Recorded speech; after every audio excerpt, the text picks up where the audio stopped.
가던 그들이 원망의 소리가 점점 커져오지요. 고라 자손 다단과 아비람 족장 250명이 회합을 합니다. 그리고서는 그들을 선동해서 모세를 향해서 대적을 합니다.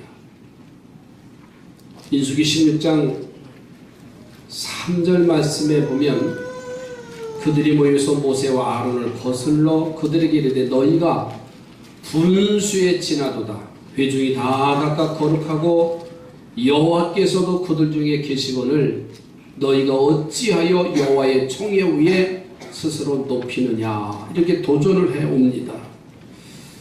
얼른 보면 이 말씀이 모세를 향해서 대적하는 것 같지만 모세는 하나님이 택해서 세워놓은 지도자입니다. 그래서 마치 그 고라 자손 일당들이 모세를 대적하는 것이 아니라 하나님을 대적하는 꼴이 됩니다. 하나님의 인도하심을 받아서 하나님이 예비하신 가나안 땅을 향해서 가는 이스라엘이 하나님을 지금 대적하고 있으니 정말 큰 실수가 아닐 수가 없잖아요. 모세는 하나님 앞에 기도합니다. 그들을 향해서 내일 향로를 들고 하나님의 성막으로 나오라고 명령합니다. 온 민족과 모세와 고라 일당이 성막에 모이자 하나님은 지진을 내어서 고라 일당을 멸하십니다. 향로에서 불이 나오게 하셔서 고라와 추종자들을 불에 살라 죽게 하심으로 하나님의 심판이 거기서 끝나요. 그러나 백성들은 여전히 모세 때문에 억울한 애꿎은 고라 자손의 일당이 불에 태워져 불이 삼켰다 그랬어. 지진이나 땅속에 묻혀버렸어. 그러니 모세를 원망하고 인심이 흉흉하고 백성들에게 전염병이 돌아서 14,000명이 죽어요. 이스라엘에게 최고의 위기가 옵니다. 민심은 땅에 떨어집니다. 불안과 불신앙이 백성들 중에 가득하게 되니까 이스라엘 백성들은 그들이 가야 할 가나안 땅에 단 한 발자국도 진군하지 못해. 그러면서 점점 원망의 소리만, 불평의 소리만, 무질서와 혼돈만이 그 사회를 지배하고 있어. 그러자 하나님은 모세에게 모든 족장들이 자신의 지팡이를 가져다가 그 족장의 이름을 쓰고 증거궤 언약궤 앞에 놓아두면, 해막 안에 놓아두면 내가 택한 지팡이에는 싹이 나리니. 그러면서 이스라엘의 원망이 그치리라고 약속하셔. 그 말씀대로 그들이 각 족장의 지파대로 지팡이를 해막 안에 증거궤 앞에 놓으니까는 아론의 지팡이만 싹이 나고 다른 11개의 지팡이는 싹이 나지 않습니다. 문제가, 위기가 이제 해결되어지는 것을 볼 수가 있습니다. 우리 이 땅에서 여러 가지 위기가 옵니다. 올 4월에 뜻하지 않은 세월호 침몰로 인해서 전혀 생각하지 않았던 위기가 닥쳐왔어요. 6월의 선거로 인해서 사람이 분열이 되기도 하고 나라가 혼란에 빠지기도 하고 요즘은 총체적으로 장관 하나 세우기도 어려운 시대가 되어버렸어요. 오늘 아침에 뉴스 보니까 어느 또 장관 후보자는 또 폭탄주를 잡숴가지고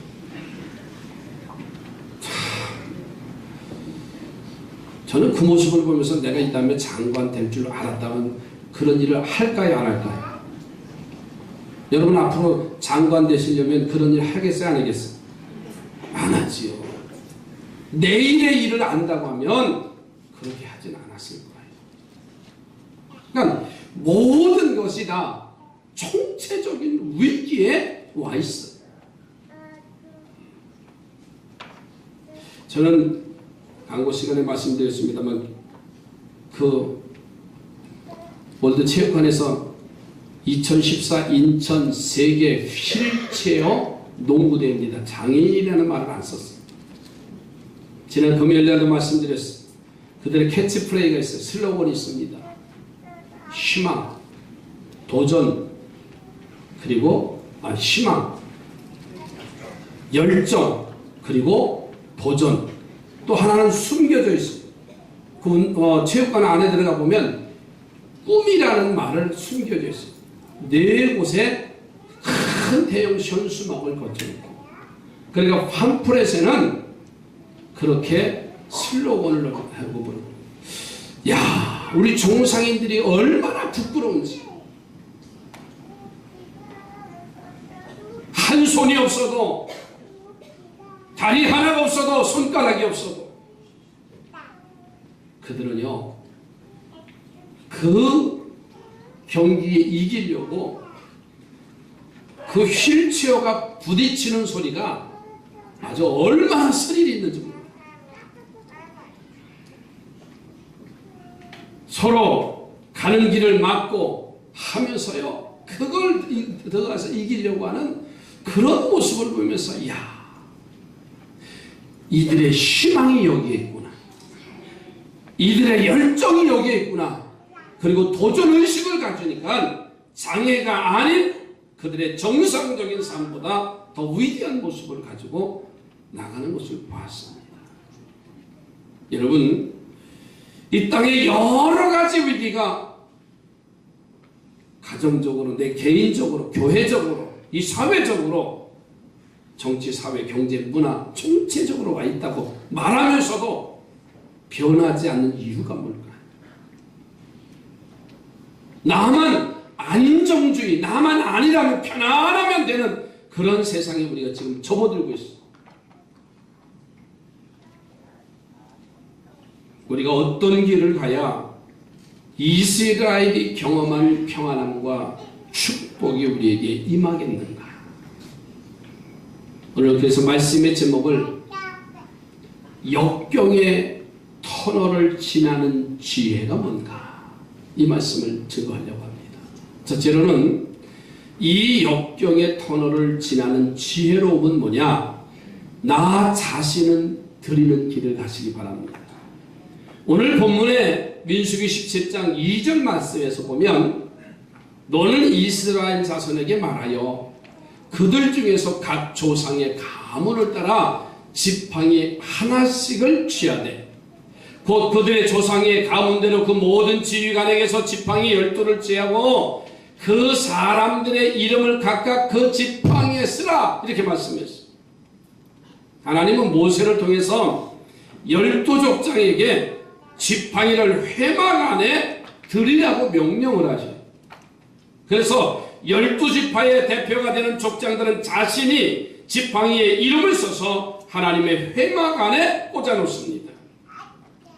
당시 지팡이는요, 먼 길을 가는 이스라엘 백성들에게는 이 지팡이라는 것은 자신의 분신과 같아요.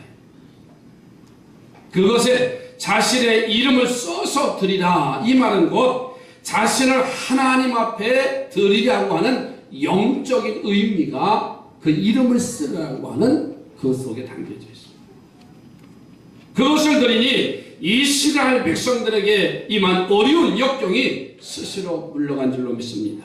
사랑하는 성도들이여, 이 지혜를 깨닫고 본받기를 바랍니다. 나 자신을 하나님이 마음대로 쓰시도록 드리는 자세를 가진다면 내 앞에 있는 어떤 문제도 해결될 줄로 믿습니다. 나를 하나님 앞에 드리려고 하는 헌신의 자세를 갖기를 바랍니다. 그러면 내가 어려움을 당하는 것이 어려움이 아닐 것이고, 내가 아픔을 당하는 것이 아픔이 아닐 수가 있다는 말이에요. 이스라엘 백성들이 마라라고 하는 곳에 도착하는데 그만 마실 물을 찾았는데 그 마실 물을 찾으니 물이 쓰다 그랬어. 쓴 물이에요. 3일간 물을 먹지 못하다가 겨우 발견한 물이 쓴 물이니 어떻게 합니까? 그래서 백성들이 원망하니까 하나님은 모세에게 한 나무를 지시하면서 그것을 잘라 물에 던지라고 명하셔. 그래서 모세가 한 나뭇가지를 잘라서 그 물에 던졌더니 놀랍게도 물이 달아져서 기나긴 갈증을 해결하는 은혜를 받았어. 한 나무가 자신을 잘라드리면 쓴 물이 단물로 바뀌어졌다.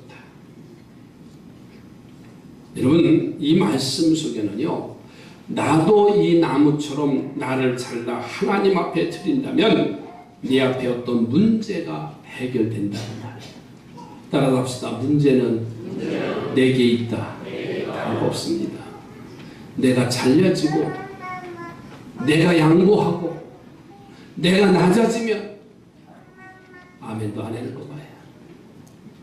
이 땅의 문제는요, 다른 게 문제가 아니에요. 가정의 문제가 다른 게 문제가 아니잖아요. 내가 낮아지고 잘려지고 겸손해지면 문제는 없어져요. 이 사회도 마찬가지입니다. 성공 위주로 가니까 그를 밟아야 내가 성공한다고 하니까 문제는 계속해서 연속적으로 나타나는 거예요. 하도 총리 세울 사람이 없으니까 한동안 인터넷에 그런 말에 대해서 그 야당의 아무개를 총리 후보자로 내정해라. 그도 말할 수 없을 거다. 서로 물고 뜯는 거예요. 나무가 잘려져서 그 쓴 물에 말하라는 그 물에 던져짐을 당하니까 함께 사는 역사가 나타나요.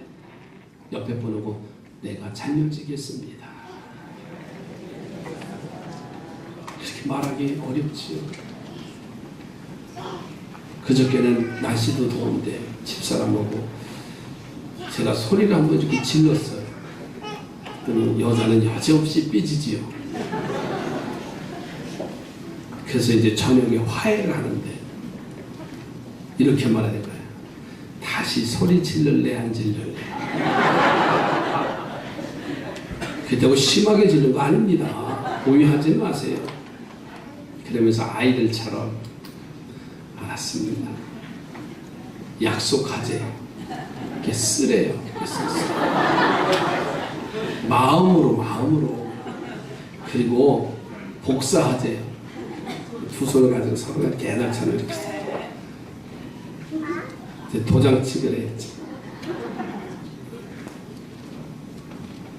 그렇잖아요. 나 자신을 자르면 문제는 아무것도 일어날 게 없잖아요. 가정의 문제가 아직도 토닥토닥 한다면 아직 잘려지지가 않은 거예요. 내가 그곳에 던져지기만 하면 단물이 된다는데.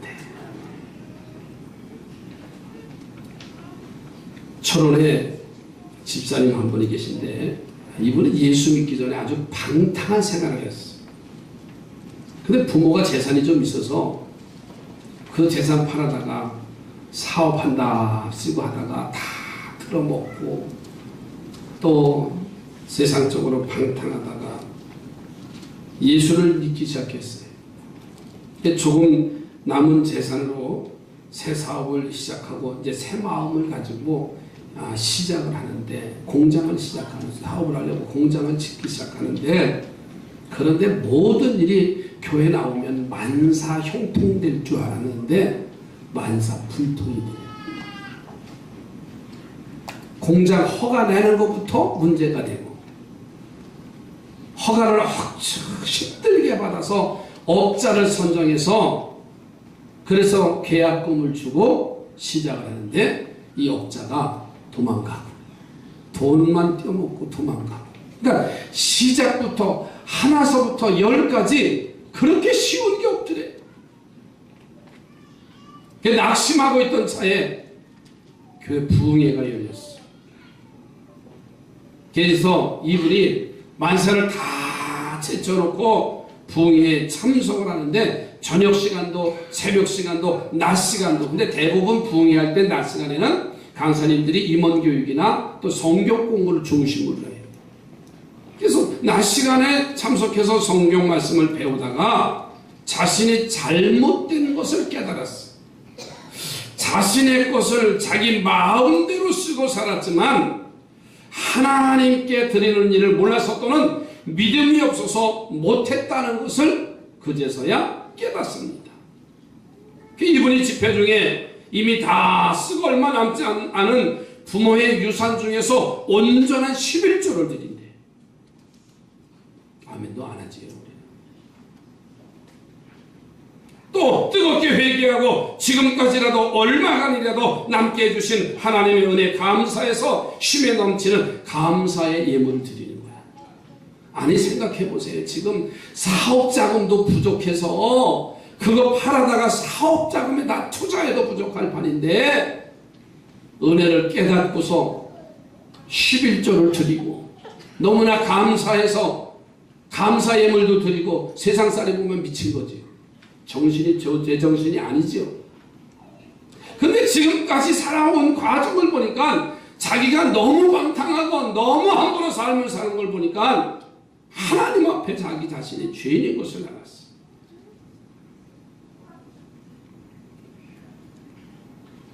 생업에 위기가 하나씩 사라지기 시작하는데 며칠 지났는데 신기하게도 도망간 그 업자가 찾아와서 일부를 돌려주더래. 그게 건축을 완성하고 건물을 완성하고 물질의 시험도 다 해결받았다는 그런 고백입니다. 우리 하나님은요, 우리들이 하나님을 향해서 자신을 드리는 것을 가장 기뻐하셔요. 옆에 분은 자신을 드리는 자가 되시기 바랍니다. 다른 없습니다. 어떤 사람은 물질 그거 아니에요. 나 자신이 하나님 앞에 드려지면 하나님이 나의 문제를 해결해 주십니다. 그래서 로마서 12장 1절에 말씀합니다. 그러므로 형제들아 내가 하나님의 모든 자비하심으로 너희를 권하노니 너희 몸을 하나님이 기뻐하시는 거룩한 산 제물로 드리라. 이는 너희가 드릴 영적인 예배니라 했어요. 이 시간 자신의 이름을 써서 지팡이를 드린 족장들의 지혜를 본받기를 바랍니다. 그리고 우리도 우리 자신을 하나님께 진심으로 드리셔서 역경의 터널을 축복으로 바꾸기를 주의 이름으로 축복합니다. 두 번째로는 역경의 터널을 이길 수 있는 지혜가 뭐냐면 회막으로 모일 때 역경의 터널을 우리가 지나갈 수 있어요. 하나님은 모세를 통해서 족장의 지팡이를 하나님의 전 언약궤 앞에 두라고 명령을 하셨지요. 오늘 4절 말씀입니다. 여기서 회막이라고 하는 것은 오늘날 성전을 말합니다. 교회를 말하는 거예요. 그리고 언약궤는 하나님의 말씀이 들어있는 겁니다. 자, 그러니까 하나님의 성전에 나와서 하나님의 말씀 앞에 서서 나를 드리며 말씀에 순종하면 내 앞에 역경을 이길 수 있는 진리를 우리 하나님께서 이제 말씀을 통해서 가르쳐 주신다는 말씀을 하는 거예요. 그러므로 우리는 열심히 주의 성전에 나오시기 바랍니다. 옆에 부르고 다시 한번 축복하게 열심히 주의 성전에 나오시기 바랍니다. 덥다고 쉬고 춥다고 쉬고 바쁘다고 쉬고 놀러 가야 된다고 쉬고 아니에요. 이 역경의 긴 터널을 이길 수 있는 지혜는요, 부지런히 주의 성전에 나오는 자가 되시기 바랍니다. 그리고 몸만 나오지 말고 마음도 함께 와서 예배의 순서마다 은혜를 깨달으시며 주시는 말씀으로 아멘 하시기 바랍니다. 그래서 예배가 하나님의 성전 예배당에 올 때부터 은혜가 돼야 돼요. 억지로 끌려오면 은혜가 하나도 안 돼요. 우리 할렐루야 성가 돼보세요. 얼마나 은혜가 됩니까? 10시 전에 와서 연습을 하면서 올 때마다 기쁘게 오고 저 가운을 입어도요 덥다 소리 한마디도 안 해도 여름에 좀 벗었으면 좋겠는데 어떻게 모르겠어요. 나는 이게 양복 입은 것보다 더 더워요. 그래도요, 찬양할 때마다 은혜가 되고, 그냥 말씀을 들을 때 은혜가 되고, 집에 갈 때 은혜가 되고, 점심 먹을 때도 은혜가 되고, 이게 은혜의 삶이 뭐냐? 하나님의 성전에 부지런히 나오는데 몸만 오면 안 돼. 몸만 오는 사람은요, 자는 거예요. 일부 예배 때 예배 끝나고 났더니 누가 그래요. 아빠, 왜? 뭐야, 아빠 그랬으면 딸이구나.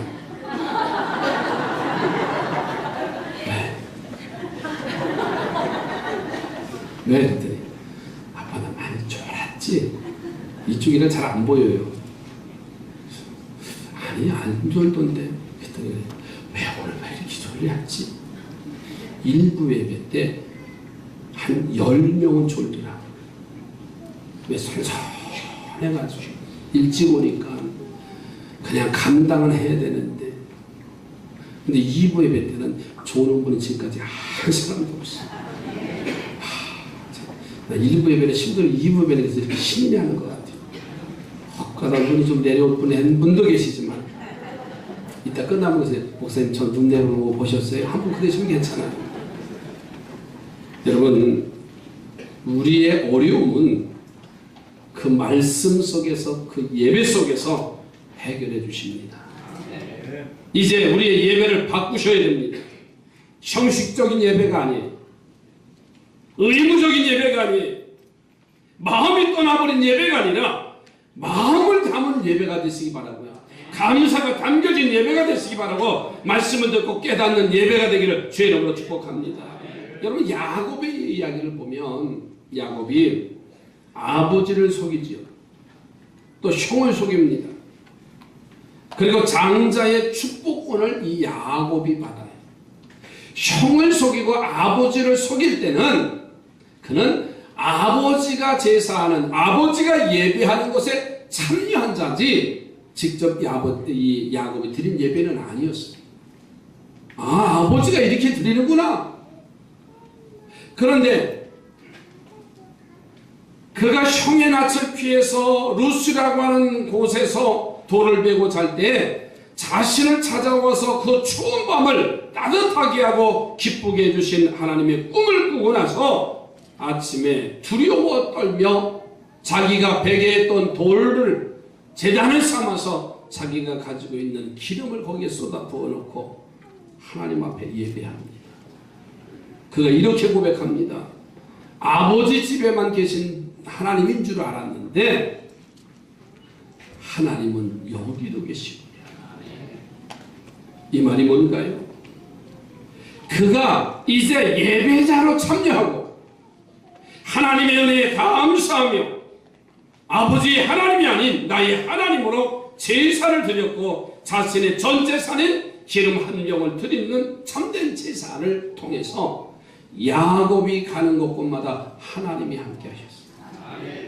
이스라엘 백성이 미스바에 드린 예배도 같습니다. 블레셋에 침공한다는 소식을 듣고 모든 백성들이 두려워하여 이제는 정말 하나님밖에는 의지할 곳이 없자 그들은 사무엘에게 우리를 위하여 여호와 하나님 앞에 간절히 기도해달라고 요청을 해요. 그리고는 자신들이 마음을 다하고 금식하고 하나님 앞에 미스바에 모여서 제사를 드려요. 우리 하나님은 그런 예배를 받으시는 줄로 믿습니다. 받으시고 우리를 발휘해서 블레셋을 두렵게 하시고 그들의 침공을 막게 하신 것이 아니라 그들의 국경을 넘어 벨갈까지 쳐서 그 땅을 소유하는 복까지 허락하셨습니다. 오늘 우리의 예배는 어떻습니까? 정말 하나님의 말씀을 사모하며 정말 하나님을 만나기 위해서 오늘 우리가 예배를 드리고 있느냐고 말이에요. 엘리의 제단같이 이 예배에 내가 주인공이 돼서 하나님 앞에 예배하는 자가 되시기 바랍니다. 여기 서 있는 목사는요, 예배를 돕는 자에 불과한 거예요. 예배는 여러분이 드리는 겁니다. 신령과 진정으로 드리는 자가 되시기 바랍니다. 자, 그렇다면 오늘 예배를 드리는 여러분의 삶의 위기가 사라지게 될 줄로 믿습니다. 오병이의 역사가 나타날 줄로 믿습니다. 야곱과 같은 응답을 받게 될 것이며 우리를 바라서 여러분의 어려움을 깨트려 주실 줄로 믿습니다. 이 아침 하나님의 회막 안에 들어오셔서 즐겁게 언약계 즉 말씀 앞에 서라고 명령하시는 하나님의 이 마음을 깨달으시기 바라요. 그리고 민족의 위기를 순리로 바꿔주시는 하나님의 놀라운 축복을 누리기를 주의 이름으로 축복합니다. 이것이 바로 역경의 터널을 지나는 두 번째 지혜입니다. 회막 안에 모이는 자, 주의 성전에 부지런히 모이는 자는 그 문제가 해결되어진다. 세 번째로는 살구 열매가 열릴 때 역경의 터널을 지날 수가 있습니다. 이 이스라엘의 위기는요, 절박한 상황이에요. 그런데 12지파 족장들이 그 지팡이에 자기의 이름을 써서 가져다가 놓고, 그리고서 다음날 가서 보니까는 다른 지팡이에는 그대로 다 있는데 아론의 지팡이에만 싹이 나고 잎이 피고 꽃이 피어 살구 열매가 열렸대요. 아마 이렇게 좀 해볼까요? 우리 교회 12분의 성도들의 지팡이를 가져다가 이 성전 안에 갖다 놓고 다음날 와봐라. 그런데 아무개 권사님 지팡이만 싹이 나고 이상하게 생각하시네. 내 거는 안다니까. 아론의 싹난 지팡이에만 싹이 나고 꽃이 피고 열매가 맺혀졌다 그랬어. 하룻밤 사이에 살구 열매를 본 이스라엘 백성들은요, 하나님의 능력을 깨달았어. 아, 하나님이 멀리 계신 것이 아니고 바로 우리 회막 안에 신이 계시다. 모세와 아론을 보아쓰고 지목하여 자신의 지도자로 세웠다는 진리를 이 이스라엘 백성들이 그제서야 깨달았어. 그래서 모두 하나님의 마음의 뜻에 순종하면서 소동하고 소유하던 백성들의 모습이 사라지고 백성들 사이에 질서가 잡히기 시작했어. 자, 그러면 아론의 지팡이에 싹이 나고 살구 열매를 열게 하신 하나님의 뜻이 무엇이기에 이스라엘 백성들이 순종하라고 마음을 정리하고 질서가 잡히고 그들이 가나안 땅으로 갈 수가 있었을까? 그 이유가 있어. 첫째는 신앙적으로 깨어있으라는 뜻이 있습니다. 살구나무는 이스라엘 전 지역에서 모든 식물이 성장을 멈추는 시기에 홀로 꽃을 피워 사람을 기쁘게 하는 나무가 살구나무예요. 뭐 우리나라로 말하면 제일 이른 봄에 피는 꽃이 있어. 매화지요. 매화꽃이 일찍 핍니다. 참 추울 때. 그러면 그 꽃을 보면서 사람들의 마음이 얼마나 기뻐요. 마치 이 살구꽃이 이스라엘 중동 지역에 제일 먼저 이제 피는 열꽃이 되어져서 많은 사람들에게 기쁨을 줘. 그래서 그 살구나무를 뭐라고 말하냐면 샤케드라고 하는데 파수꾼이라는 파수자라는 뜻이 그 나무에 뜻이 담겨져 있어요. 때문에 아론의 지팡이에 살구꽃이 피고 열렸다라고 하는 말은요, 이제는 영적으로 잠자지 말고 깨어 파수꾼과 같이 살면 민족의 역경을 해결해 주신다는 뜻이 있습니다. 여러분이 가정의 파수꾼이 되시기 바랍니다. 여러분이 교회의 파수꾼이 되시기 바랍니다. 여러분이 이 나라 이 민족의 파수꾼이 되기만 하면 문제가 해결된다 그 말이에요. 두 번째로는 하나님이 택하신 지도자에게 순종하라는 명령이 담겨져 있어요. 일부 예배 때 물어봤어요. 야, 학생들한테 반장을 뽑아놓으면 반장 말을 듣냐 안 듣냐, 회장을 뽑아놓으면 회장 말을 듣니 안 듣니 그랬더니 한결같이 안 들어요. 무엇을 반증하는 줄 아세요? 아니, 인기가 있어서 반장을 뽑아놓으면 그 말을 듣는 겁니다. 아니, 친목회에서 회장을 뽑아놓으면 회장 말 들어야 안 들어요? 왜 이렇게 대답이 현찮아요? 대표를 뽑아놓으면요, 그 말에 순종하게 되어져 있어요. 근데 지금 세대는요, 아닙니다. 대통령을 뽑아놓고도 흔드는데 뭐. 세운 건 국민이 세워놨지만요. 밑도 이제 흔들기 시작하는 그 무질서함이 그 나라는 오래가지 못합니다. 내가 뽑았던, 내가 원하든 원하지 않던 우리 구의회 부평구의 의원을 내가 뽑았든 안 뽑았든 뽑혀지면 우리는 그분을 존경해야 됩니다. 그것이 질서 있는 사회입니다. 근데 아이들은, 학생들이요, 어쩌자고 회장 뽑아놓고선 말을 안 들어. 그 회장이 뭐 하는 사람이에요? 청소하는 사람인가요? 요즘 뭐 하지, 학교에서? 회장 뽑아놓으면요? 선생님 잔심부름만 하는 건가요? 우리들이 세대 때 회장의 말은, 회장은요, 마치 담임 선생님 대행과 같았어요. 야, 청소해! 그러면 청소하고. 근데 지금 아이들은 아니라는 거예요. 아마 회장 되려고 먹을 거 바치고, 그냥 한 표 얻으려고, 그리고 뽑혀졌으면 그때부터 심부름꾼 되는 거예요. 여러분, 하나님이 택하신 지도자에게 순종하라는 명령이에요. 혹 힘든 여정이 있었잖아요. 원망하고 싶었지만, 불평하고 싶었지만, 하나님께서 모세를 세우셨어요. 모세를 세워서 이스라엘의 지도자로 세워놓으셨잖아요. 그러면 우리는 그 모세를 따라서 순종하면 되는 거예요. 때로는 힘들다고 원망하고 불평하고 왜 이런 건 만들어놔서 그랬대 전에 누가 새벽에도 나오기 힘드니까는 불평합니다. 누가 새벽기도를 만들어놨냐고 그러면서 성경을 읽다 보니까 예수님이 만들어놨대잖아요. 살구 열매가 열리는 아론의 지팡이를 보고요. 그가 하나님이 택하신 특별한 지도자임을 이스라엘 백성들이 인식하면 모세와 아론을 향해서 원망하는 말은 스스로 그치게 해주시는 거예요. 그래서 모세와 아론의 명령에 순종하면 하나님이 그들에게 축복하시고 위기를 해결하시고 가나안을 주시겠다는 약속이었어요. 어제 김연무 고사님 남편 되시는 분이 병원에 그저께 입원을 하셨답니다. 뇌경색이죠. 그래서 김연무 고사님은 목사님에게 어려워서 말씀을 못 드린다고. 근데 막내 아들이 와서 어머니한테 그러더래요. 엄마, 그래도 목사님 모시고 기도받는 게 좋지 않아. 그 믿음 하나가 천하요. 그 믿음 하나가 그 가정을 살리는 역사가.